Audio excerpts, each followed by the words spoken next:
warahmatullahi wabarakatuh. Waalaikumsalam warahmatullahi wabarakatuh. Selamat pagi semua. Pagi.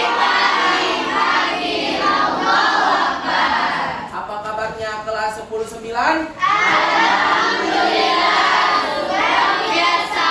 Allahu Akbar. Alhamdulillah luar biasa, Allah Akbar. Oke, hari ini ada yang tidak hadir.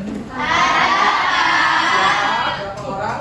5 Pak. Siapa saja yang tidak hadir? Umi Pak. Apa keterangan mereka?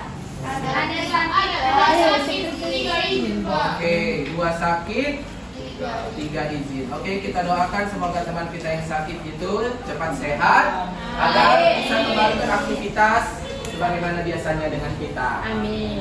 Baik, hari ini kita akan belajar tentang sejarah kebudayaan Islam. Yang mana minggu kemarin itu kita sudah mempelajari tentang strategi dakwah Rasulullah Shallallahu Alaihi Wasallam di Madinah. Kemudian kita lanjutkan dengan peristiwa-peristiwa penting dalam dakwah Rasulullah Shallallahu Alaihi Wasallam di Madinah. Oke, nanti akan kita bahas. Sebelumnya di sini sudah Bapak buat tayangan tentang strategi dakwah Nabi Muhammad Shallallahu Alaihi Wasallam di Madinah. Baik, sebelum kita memulai pembelajaran hari ini, coba dilihat sudahkah Anda rapi? Sudah? Sudah? Sudah, Pak. Oke, bisa kita mulai? Bisa. Sambil keberkahan hari ini, mari kita mengucapkan basmalah. Bismillahirrahmanirrahim. Oke, silakan diambil bukunya dan buka halaman 30.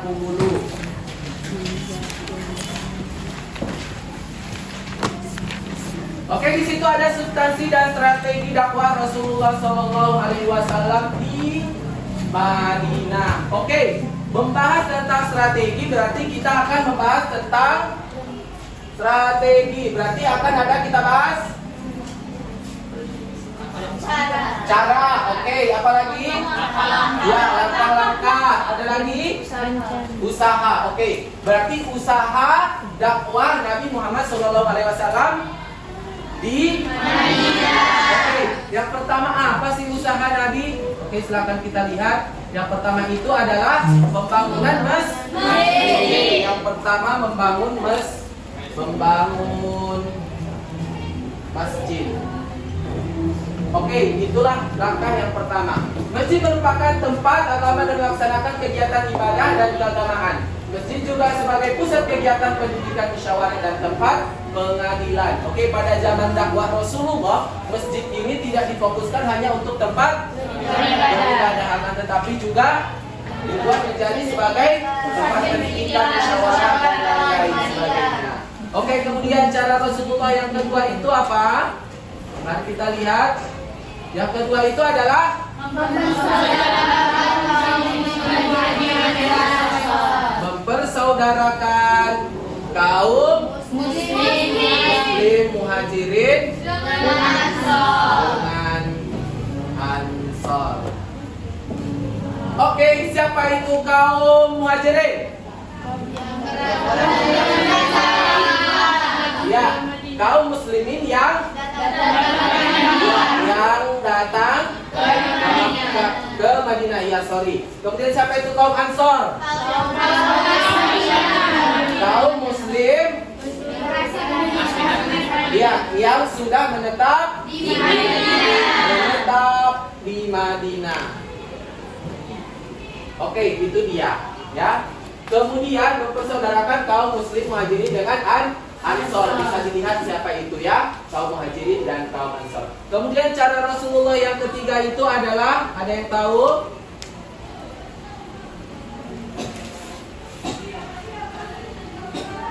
Ada yang ketiga, ada yang tahu? Kesepakatan antara Muslim dan muhajirin. ya, kesepakatan antara kaum Muslim dan Yahudi ataupun non. Oke, apa itu? Yang pertama adalah tidak semua penduduk Madinah beragama Islam. Sebagian beragama Yahudi, sebagian lagi bangsa Arab. Kemudian yang dua adalah hasil kesepakatan diberi nama dengan Islam Madinah ataupun Piagam Madinah. Oke, kemudian itulah yang ketiga. Kemudian yang keempat adalah ini dia Piagam Madinah. Sebelum masuk keempat, isi Piagam Madinah apa saja? Setiap golongan diberikan kepada saudara Apalagi?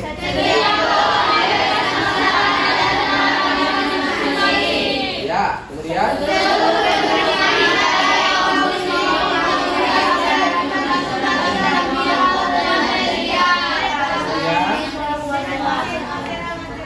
ya, dan yang terakhir adalah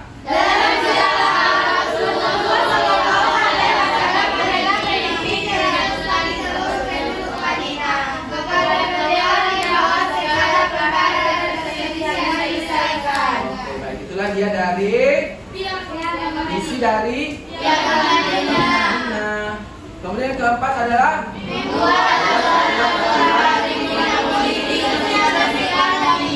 oke, itulah dia yang keempat. Dengan masuknya Islam di Madinah diperlukan sistem pemerintahan yang berlandaskan kepada Al-Quran dan hadis dengan mengedepankan prinsip demokrasi dan musyawarah. Jadilah itulah dia strategi yang dibuat oleh Rasulullah dalam berdakwah di Madinah. Oke, sampai di sini paham?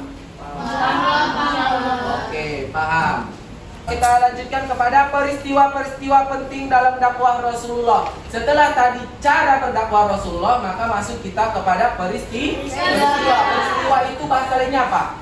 Kejadian yang dialami Rasulullah dalam menyampaikan dakwah di Madinah. Oke, yang pertama itu siapa yang tahu? Ada Piagam Madinah. Tadi sudah kita sebutkan isi Piagam Madinah. Oke, kemudian yang kedua ada respon Nabi terhadap kaum kafir Quraisy. Responnya itu adalah Nabi itu menerima kafir Quraisy itu dengan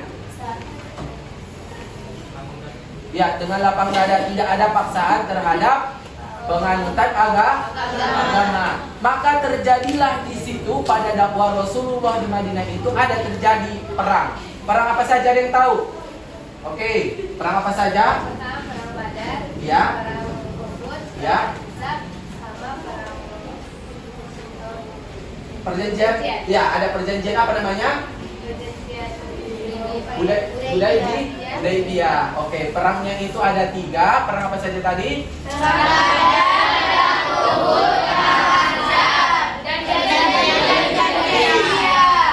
Itu dia ya.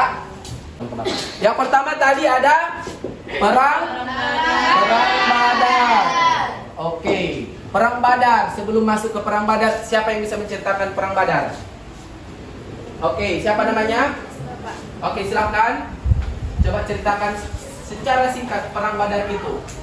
Assalamualaikum warahmatullahi wabarakatuh. Waalaikumsalam warahmatullahi wabarakatuh. Di sini saya akan menceritakan secara rinci tentang perang Badar. Perang Badar terjadi di Lembah Badar. Saat itu kaum Quraisy beranggotakan 1.000 orang.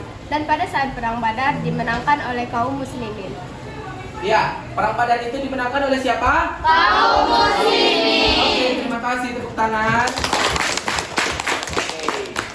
Oke, itu tadi yang pertama adalah perang Badar. Oke, skip. Maka yang kedua ada perang Uhud. Oke, Bapak juga mau. Siapa yang tahu ataupun siapa yang bisa menceritakan tentang perang Uhud? Oke, silakan. Sebelah sana siapa namanya? Assalamualaikum warahmatullahi wabarakatuh. Waalaikumsalam warahmatullahi wabarakatuh. Perkenalkan, nama saya Nisa Rahman Daulay. Saya akan menceritakan secara singkat mengenai perang Uhud. Perang Uhud terjadi di Gunung Uhud, yaitu pada saat itu Rasulullah membagi pasukan Muslim menjadi 2 bagian. Ada bagian pemanah yang berada di Gunung Uhud dan bagian yang menyerang dari bawah. Pada saat itu Rasulullah memberikan pesan kepada pemimpin pemanah yang di Gunung Uhud agar mereka tidak turun apabila kondisi apapun yang terjadi di bagian bawah. Lalu pada saat itu berperanglah kaum muslimin dengan kaum Quraisy di bawah. Pada saat itu kaum muslimin memenangkan perang dan mengalahkan kaum Quraisy. Lalu mereka mengumpulkan harta-harta yang terdapat di situ. Kaum pemanah yang melihat dari atas, mereka pun tergiur sehingga melupakan pesan dari Rasulullah agar tidak turun ke bawah. Lalu mereka turun ke bawah dengan niat untuk mengumpulkan juga harta-harta yang ada di situ. Pada saat mereka turun, mereka tidak mengetahui bahwa kaum Quraisy telah menunggu mereka di situ. Kaum Quraisy pun menyerang mereka sehingga pada saat itu kaum muslimin menjadi kalah dalam peperangan itu. Sekian yang dapat saya sampaikan mengenai perang Uhud. Assalamualaikum warahmatullahi wabarakatuh. Secara rinci ternyata perang Uhud itu telah diceritakan semuanya. Jadi isi dari perang Uhud itu itulah tadi ya, karena dia dengan kerakusan ya umat muslim yang dibagikan menjadi pemanah dari Gunung Uhud, mereka tidak sabar untuk ikut juga mengambil harta rampasan dari kekalahan kafir Quraisy. Mereka turun dari Gunung Uhud. Padahal Rasulullah sudah menyampaikan jangan sampai meninggalkan Gunung Uhud. Alhasil yang pertama tadi dimenangkan oleh kaum muslimin, maka di perang Uhud ini dimenangkan oleh kaum Quraisy. Oke, itu dia. Kemudian perang yang ketiga ada perang Ahzab. Oke, perang Ahzab. Baik. Siapa yang bisa menceritakan tentang perang Ahzab? Oke, silakan. Assalamualaikum warahmatullahi wabarakatuh. Waalaikumsalam warahmatullahi wabarakatuh. Perkenalkan, nama saya Nur Asia. Di sini saya akan menceritakan secara ringkas perang Ahzab. Pada perang Ahzab, kaum muslimin menggali parit di sekitar pinggiran kota Madinah agar kaum Quraisy tidak dapat masuk ke kota Madinah. Dan pada perang ini dimenangkan oleh kaum muslimin karena kaum Quraisy tidak dapat masuk ke kota Madinah. Oke. Ada yang dinamakan dengan perang Ahzab. Yang mana perang Ahzab itu terjadi di kota Madinah. Ya, perang Ahzab ini ada juga yang mengatakan sebagai perang Khandaq. Ya, perang Khandaq.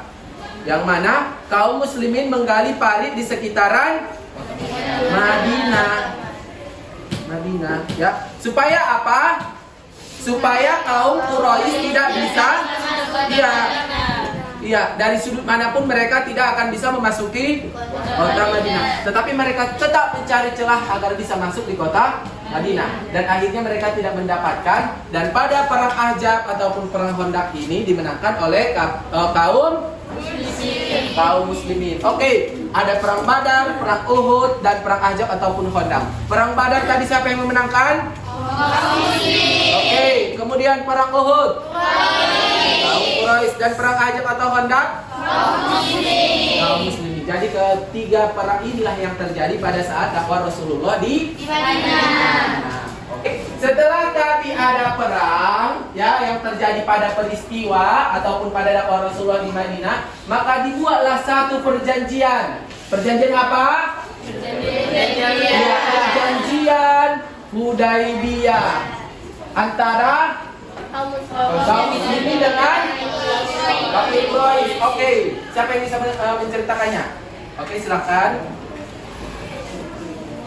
Assalamualaikum warahmatullahi wabarakatuh. Waalaikumsalam warahmatullahi wabarakatuh. Saya akan menjelaskan secara singkat apa itu perjanjian Hudaybiyah. Perjanjian Hudaybiyah terjadi karena untuk mendamaikan antara kaum muslimin dan kaum Quraisy. Salah satu perjanjian dari Hudaybiyah adalah tidak boleh umrah selama 10 tahun. Yang kedua, supaya tidak terjadi peperangan antara kaum muslimin dan Quraisy. Namun janji tersebut tidak seimbang karena kaum muslimin lebih rugi. Jadi janji tersebut dibatalkan oleh kaum muslimin. Oke, terima kasih, tepuk tangan. Ya, salah satu isi dari perjanjian Hudaybiyah itu tadi bahwasanya kaum muslimin itu tidak boleh umrah selama 10 tahun. Kemudian yang lainnya adalah apa? Supaya tidak ada terjadi peperangan antara kaum muslimin dengan kaum Quraisy. Dan kemudian orang Islam, isinya itu orang Islam yang lari ke Mekah itu dibuat menjadi murtad atau keluar dari Islam. Sedangkan orang kafir Quraisy yang datang ke Madinah itu tidak boleh memeluk agama Islam. Jadi itu merugikan Islam tidak? Merugikan. Maka perjanjian itu dibatalkan oleh siapa? Muslimin. Ya, dibatalkan oleh kaum muslimin. Dan perjanjian Hudaybiyah itu tidak jadi. Oke, paham sampai di sini? Karena semuanya tadi sudah paham ya, maka di sini Bapak akan buat evaluasi ataupun penugasannya kepada Anda semua. Apakah kalian sejauh mana kalian paham tentang materi kita? Oke, Bapak akan membuat 3 soal dan nantinya akan dikumpulkan. Silakan ditulis soal yang akan Bapak sebutkan. Soal yang pertama. Sudah? Yang pertama adalah kapan terjadinya peristiwa Perang Badar? Kapan terjadinya peristiwa Perang Badar? Oke, itu yang pertama. Kemudian yang kedua. Yang kedua adalah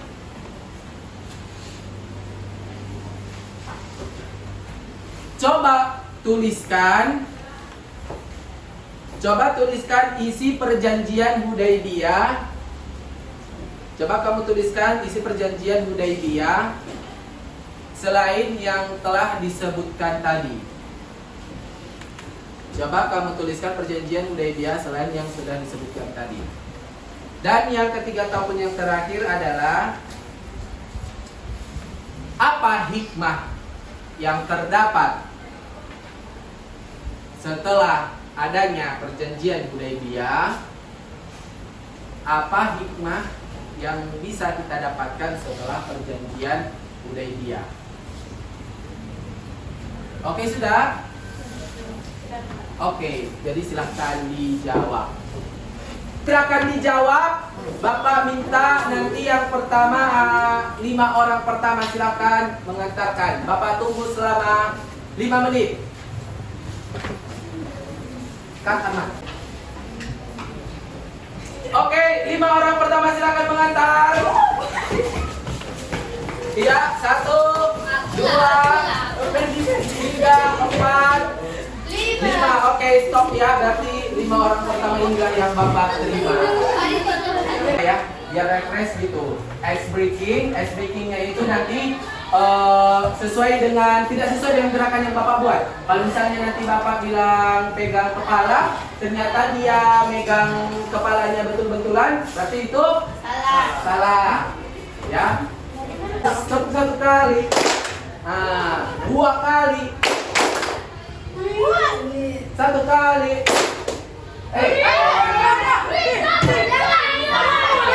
Sudah. Pegang telinga.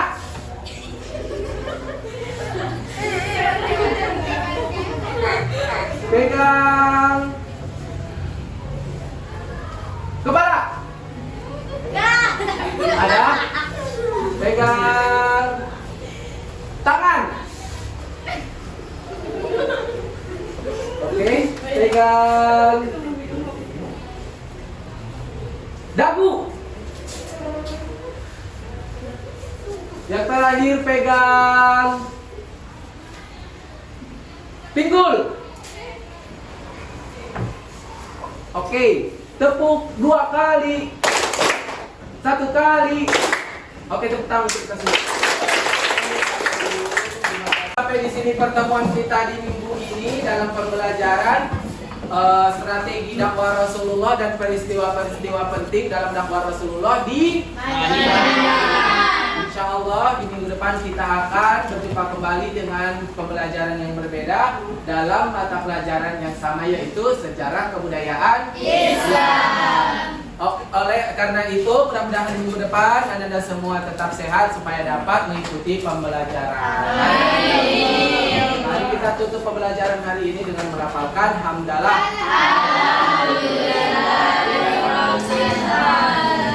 Sekian dan terima kasih. Wassalamualaikum warahmatullahi wabarakatuh. Waalaikumsalam.